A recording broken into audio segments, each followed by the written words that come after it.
दिल्ली में आज भारत की राजनीति का एक बहुत विचित्र और विस्मयकारी दृश्य दिखने जा रहा है, क्योंकि वो लोग जो भ्रष्टाचार के विरुद्ध जिन पार्टियों को चोर और बेईमान की संज्ञा देकर सत्ता में आए थे, आज उन्हीं के हम सफर और हमराज होते चले जा रहे हैं। आज यह इसलिए महत्वपूर्ण है क्योंकि भारत की राजनीति में पहली बार उस राज्य में रैली हो रही है जहां का मुख्यमंत्री हिरासत से सरकार चला रहा है, और साथ देने वाले कौन कौन लोग हैं? वो पार्टियां हैं जिन पार्टियों के नेताओं का रिकॉर्ड कितना अद्भुत है। श्री लालू प्रसाद यादव जी 1997 में जेल जा चुके हैं। झारखंड मुक्ति मोर्चा के प्रमुख श्री शिबू सोरेन जी 2006 में जेल जा चुके हैं। डीएमके के नेता ए राजा और कनिमोझी 2011 में जेल जा चुके हैं। और करुणानिधि जी तो इतनी पुरानी बात हो गई है कि शायद आज की पीढ़ी को याद ही नहीं होगा, 24-25 साल पुरानी बात हो गई है। कांग्रेस के कई नेता, सुरेश कालमाणी जी जैसे नेता 2010 में जेल जा चुके हैं। समाजवादी पार्टी के नेता रहे स्वर्गीय मुलायम सिंह जी 2007 में आय से अधिक संपत्ति का मुकदमा उनके ऊपर दर्ज हो चुका था। और श्री राहुल गांधी जी और सोनिया जी जिस केस में बेल पर हैं, मुचलके पे हैं, वो 2013 में, अक्टूबर 2013 में दिल्ली हाई कोर्ट के आदेश पर हुआ था। बोफोर्स का केस 1987 में हुआ और एफआईआर 1990 में हुई। यह तथ्य मैंने इसलिए बताया, इसमें से कुछ भी 2014 के बाद का नहीं है। अतः मैं एक शब्द में कहना चाहूंगा कि ये सारे के सारे लोग, अगर आज कहा जाए तो अपने पुराने गुनाहों को छुपाने के लिए ये समस्त वो पार्टियां जो राम मंदिर की विरोधी, जिन्होंने हिंदू धर्म के समूल नाश जैसे संकल्प किए, हिंदू धर्म के देवी देवताओं पर अनेक आपत्तिजनक टिप्पणियां की, वो अपने पुराने भ्रष्टाचार के गुनाहों को छुपाने के लिए रामलीला मैदान में आज एकत्र हो रहे हैं।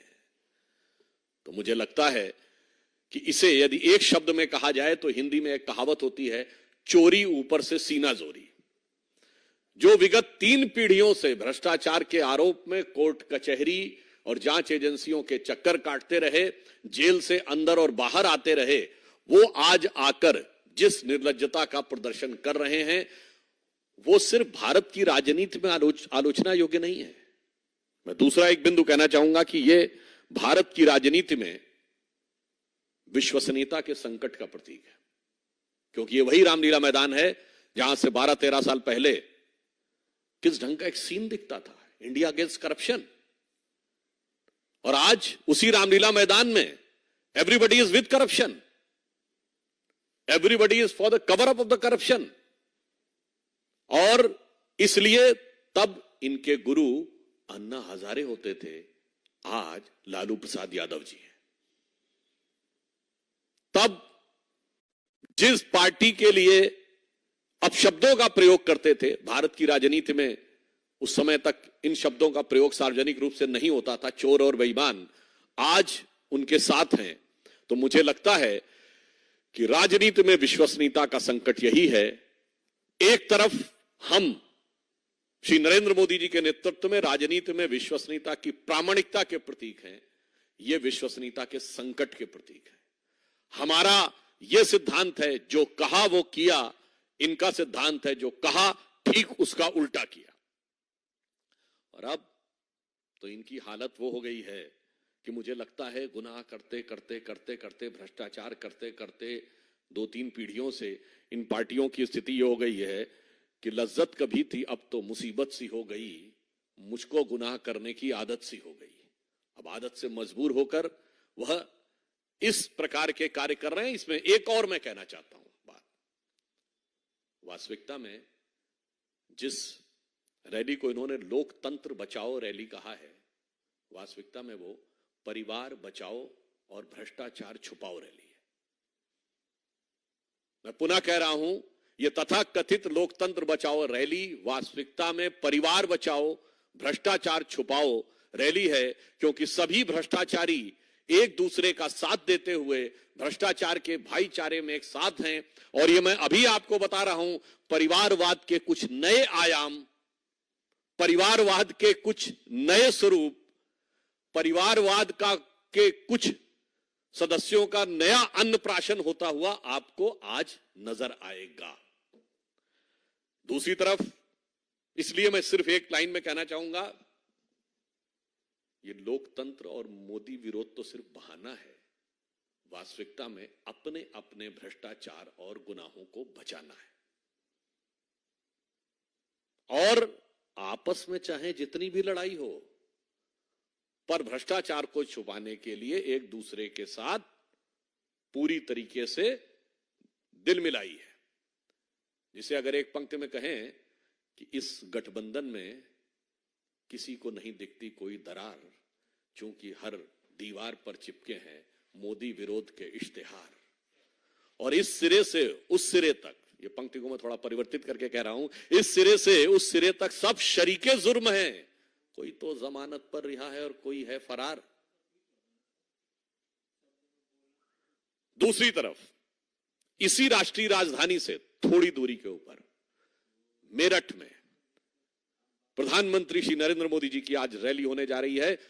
उस धरती से जो 1857 के प्रथम स्वातंत्र समर का उद्घोष करने वाली उस धरती के साथ पे खड़े होकर आज एक भारत श्रेष्ठ भारत के विचार का उद्घोष करने वाली, उस विचारधारा और परंपरा का निर्वाह करने वाली भारतीय जनता पार्टी, जिसने प्रथम स्वतंत्रता संग्राम कहा, उसका नेतृत्व करते हुए मोदी जी आज रैली करेंगे। और यहां पर उसी भारत के प्रथम स्वतंत्रता संग्राम को गदर, सिपाही विद्रोह, म्यूटनी कहने वाली, विदेशी विचारधारा के प्रभाव में रहने वाली, हिंदू धर्म, भारतीय संस्कृति का अपमान करने वाली, भ्रष्टाचार में आकंठ डूबने वाली और विश्वसनीयता का राजनीति में संकट खड़ी करने वाली पार्टियों का एक स्वरूप नजर आएगा। एक तरफ वो दल हैं जिनके लिए सिर्फ और सिर्फ अपना परिवार है, और एक तरफ मोदी जी के नेतृत्व में हम हैं जिसके लिए 140 करोड़ देशवासियों का परिवार है। और वैसे हमारे धर्मशास्त्रों में कहा गया है, व्यसन की मित्रता बहुत अच्छी होती है, बहुत प्रबल होती है, दुर्गुण की मित्रता। मतलब कोई खराब, जैसे जुआरी, शराबी बहुत अच्छे मित्र होते हैं आपस में, तो वैसे ही यहां व्यसन की मित्रता का, व्यसन के भाईचारे का बहुत सुंदर स्वरूप आपको देखने को मिलेगा। और इसलिए मैं अंत में सिर्फ यह कहना चाहूंगा कि आज देश की जनता के सामने एक फूड फॉर थॉट भी है कि एक तरफ नई राजनीति और प्रयोगधर्मी राजनीति का वक्त अब नहीं है। भारत जिस मुकाम की तरफ आगे बढ़ा है, उसमें जांचे परखे खरे, तपे तपाए और आजमाए हुए नेतृत्व का में आगे बढ़ने का वक्त है। और जिस प्रकार का छल इसी रामलीला मैदान पे इस देश की जनता के साथ हुआ था कि नई राजनीति, भ्रष्टाचार के विरुद्ध संघर्ष, जिसमें कभी अन्ना हजारे थे, किरण बेदी थी, कुमार विश्वास थे और अन्य लोग थे, जन लोकपाल था जहां शपथ ली गई थी। भ्रष्टाचार तो छोड़िए, सबका स्टिंग कर लेना। आज तो जाके उनके स्टिंग में जाके बैठ गए। जो कहते थे सब मिले हुए हैं जी, सबके साथ मिलके जाके बैठ गए। तो मुझे लगता है कि एक तरफ वो था और आज जिस प्रकार के महारथियों के साथ आकर खड़े हैं, तो मुझे लगता है कि शायद उनके लिए वो पुराने गीत की एक पंक्ति कही जा सकती है कि रहते थे कभी जिनके दिल में ये जान से भी प्यारों की तरह, बैठे हैं उन्हीं के कूचे में पर आज गुनहगारों की तरह। तो इन गुनहगारों को देश की जनता समुचित, उपयुक्त और प्रभावी प्रत्युत्तर देगी। धन्यवाद।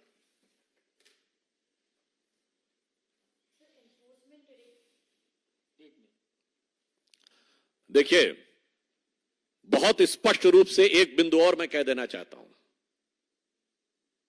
लोकतंत्र की बात वो पार्टियां कर रही हैं जिसमें सिर्फ परिवार तंत्र है, जिन्होंने पिछले जब से बने हैं तब से आज तक अपने पार्टी के अंदर किसी भी दूसरे व्यक्ति को लोकतंत्र के अनुरूप सत्ता देना उचित नहीं समझा। तो मुझे लगता है ये वास्तविकता में पुनः मैं इस विषय को रीएम्फसाइज करता हूं कि लोकतंत्र बचाओ नहीं, परिवार बचाओ और भ्रष्टाचार छुपाओ रैली है।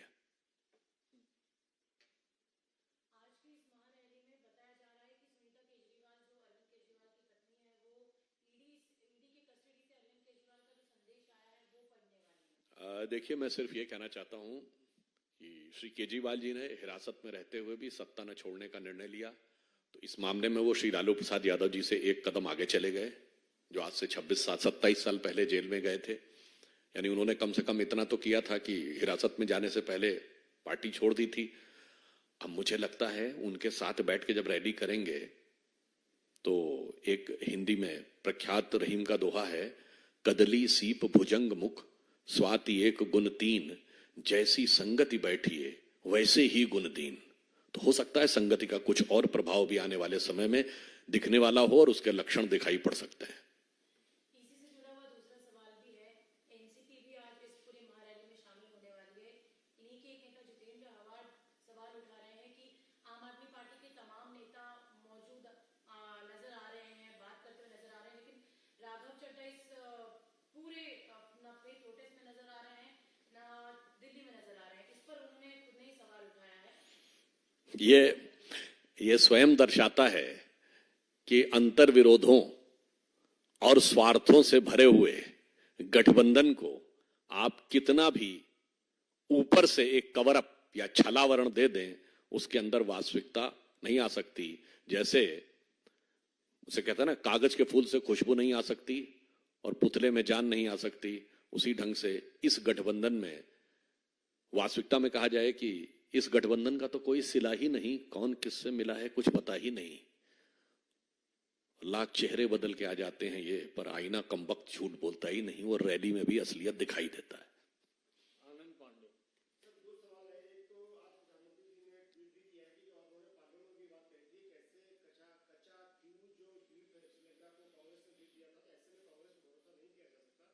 एक सवाल यह, दूसरा सवाल यह है कि आज इकोनॉमिस्ट ने लिखा है कि अमूमन देखा गया कि पढ़े लिखे लोग जो है पॉपुलर नेताओं को वोट नहीं करते हैं, लेकिन प्रधानमंत्री मोदी के मामले में ऐसा नहीं है, उनको न सिर्फ पढ़े लिखे लोग भी वोट कर रहे हैं बल्कि पीएम तीसरी बार भी जीत के आ रहे हैं।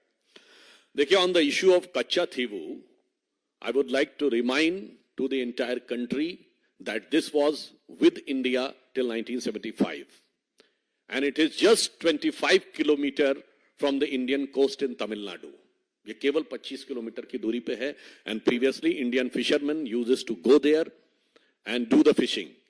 But during the Indira Gandhi's regime, then government has handed it over to Sri Lanka, and not only handed it over to Sri Lanka.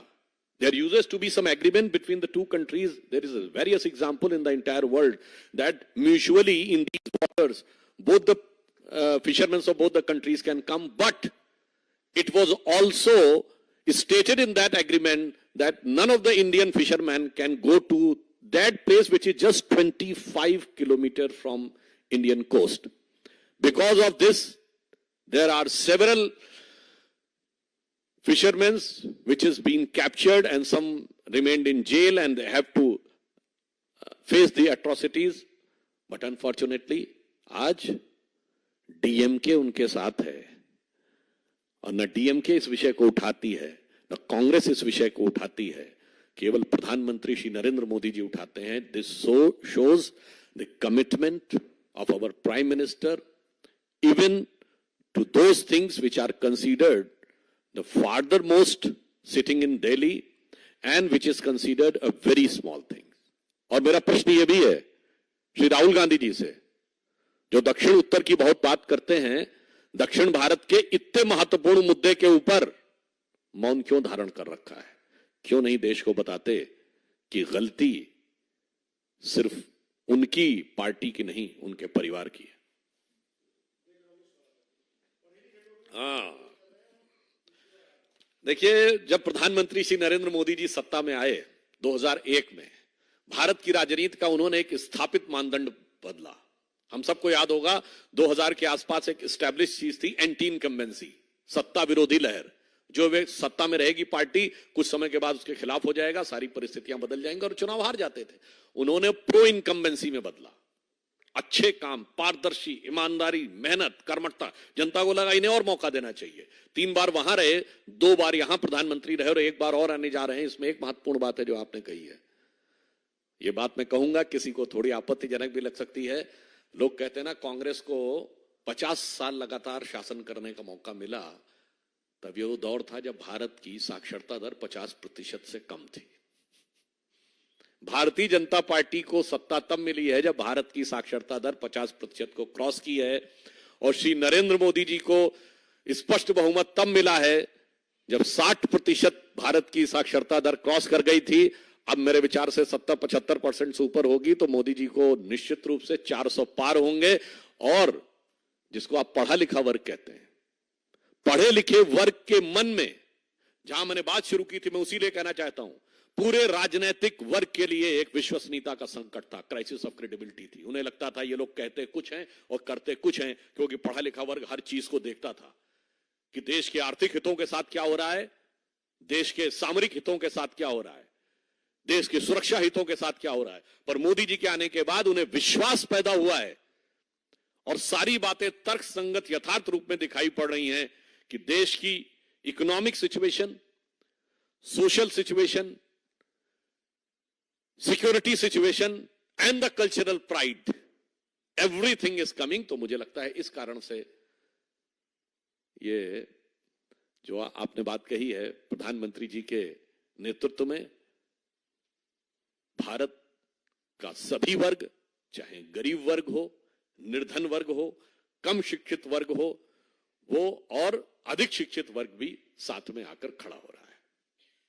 इसे हम कह सकते हैं सबका साथ सबका विकास। वरना आज तक पार्टियां इस विचार पे चलती थी कि गरीब और अशिक्षित वर्ग की गरीबी का फायदा उठाओ और उनको चंद मुद्दों के ऊपर भरमाकर येन केन प्रकारेण उनका वोट सांप्रदायिकता, जातिवाद, क्षेत्रवाद, भाषावाद के मुद्दों पर बांटकर प्राप्त करने में सफलता हासिल करो।